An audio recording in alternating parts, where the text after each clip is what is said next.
দুর্নীতির অভিযোগে যুক্তরাজ্যের অর্থ ও নগর বিষয়ক মন্ত্রী পদ থেকে পদত্যাগ করেছেন টিউলিপ সিদ্দিক এবং যুক্তরাজ্যের একাধিক গণমাধ্যম বিষয়টি নিশ্চিত করেছে। এই বিষয়ে বিস্তারিত জানাতে আমাদের সাথে জুমে যুক্ত হচ্ছেন আইনজীবী ব্যারিস্টার তারেক বিন আজিজ।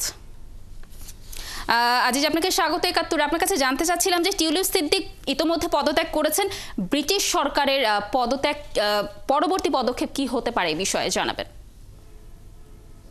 ধন্যবাদ আপনাকে একাত্তর টিভি। আজকে এটি একটি চাঞ্চল্যকর ব্যাপার।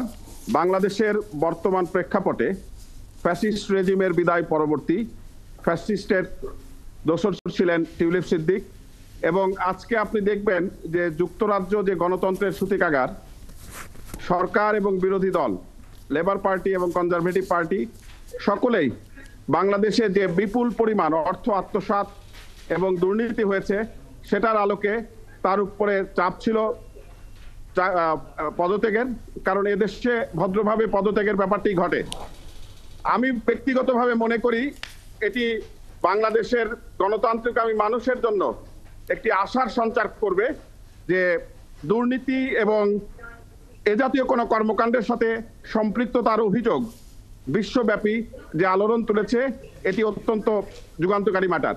কিন্তু যে বিষয়টি তাৎপর্যপূর্ণ, এই ঘটনার পরিবেশ এখানেই শেষ নয়। টিউলিপ সিদ্দিকী পদত্যাগ করেছেন, এখন এই বিষয়ে চূড়ান্ত তদন্ত হবে দেশে, এবং এই তদন্তের মাধ্যমে শুধু টিউলিপ সিদ্দিকী নয়, যারা এর সাথে আরো জড়িত আছেন তারা সকলেই এই বিষয়টির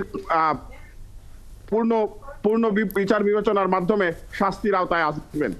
সুতরাং আজকে টিউলিপ সিদ্দিকীর এই পদত্যাগ এটি শুধুমাত্র একটি স্টার্টিং পয়েন্ট।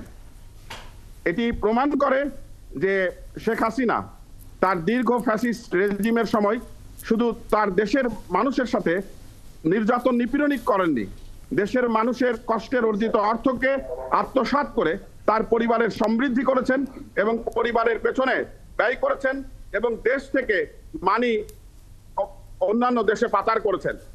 বাংলাদেশের রূপপুর পারমাণবিক কেন্দ্রে যে ইস্যুতে অ্যাকচুয়ালি টিউলিপ সিদ্দিকীকে মূলত আলোচনায় আনা হয়েছিল, আমি মনে করি যে এটার পুঙ্খানুপুঙ্খ বিচার বিশ্লেষণ হলে এর সাথে আরো অনেক অনেক দুর্নীতির তথ্য বের হয়ে আসবে। সুতরাং আমি ধন্যবাদ জানাতে চাই যুক্তরাষ্ট্রের লেবার পার্টি যারা এখন ক্ষমতাসীন, এবং একই সাথে ধন্যবাদ জানাতে চাই যুক্তরাষ্ট্রের প্রধান বিরোধী দল কনজারভেটিভ পার্টির প্রধান কেমি ব্যাডেনক, যিনি এই বিষয়টি অত্যন্ত সচেতনতার সাথে তুলেছেন।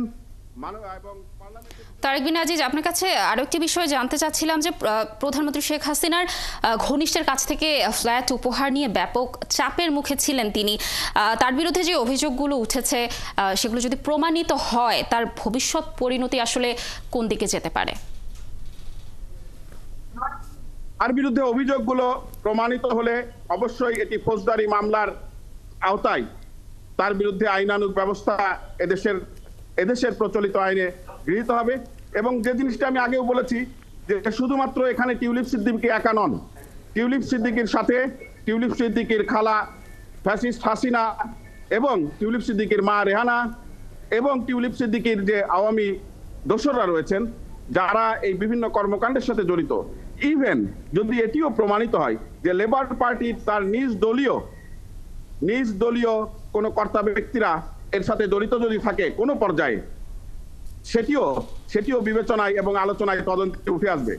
লেবার পার্টির বর্তমান চেয়ারম্যান এবং প্রধানমন্ত্রী অ্যাকচুয়ালি তিনিও এই বিষয়টির আলোচনা থেকে নিজেকে কতখানি এড়াতে পারবেন সেটিও সময়ের প্রয়োজনে দেখবার বিষয়। আমরা যুক্তরাজ্য যারা প্রবাসী এবং আইনের পেশায় রয়েছি, আমরা খুব কাছ থেকে বিষয়টি পর্যবেক্ষণ করার চেষ্টা করছি, কারণ এই বিষয়ের ক্যাম্পেইনটি অনেক আগেই এই দেশে শুরু হয়েছিল।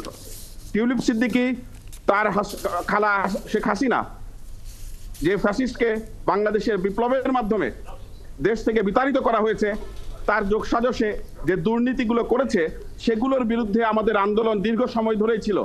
আমরা অত্যন্ত আনন্দিত যে অ্যাটলিস্ট তার প্রাথমিক ধাপ হিসেবে আজকে একটি প্রাথমিক ধাপ হিসেবে এটি প্রমাণিত হয়েছে যে টিউলিপ সিদ্দিকী নিজে স্বেচ্ছায় স্বীকার করেছেন এই দুর্নীতি এবং স্বজনপ্রীতির সাথে তার জড়িত থাকার প্রমাণ। তারেক বিন আজিজ, অসংখ্য ধন্যবাদ আপনাকে একাত্তরের সাথে যুক্ত থাকার জন্য।